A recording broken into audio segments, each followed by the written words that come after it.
Good afternoon mga madam. At ngayon nagaluto tayo ng bochi dahil nagugutom tayo.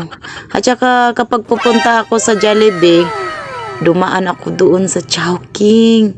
Yan lang talaga ang bibilihin ko doon kasi sobrang sarap niya. Yan lang talaga ang pinaka gusto ko doon sa Chowking.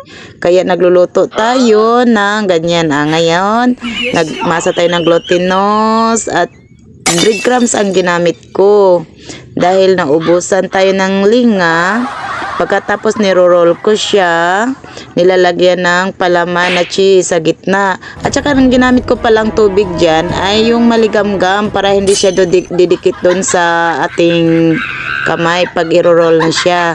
At kailangan din pala siyang mahina ang apoy mga madam. Kasi mabilis siyang masusunog at ngayon naluluto na. Napakasarap madam. Sobrang sarap niya talaga. Sariling luto mo. Nakakataka mga madam. So ngayon gagawin nyo na. Magluluto na kayo dyan.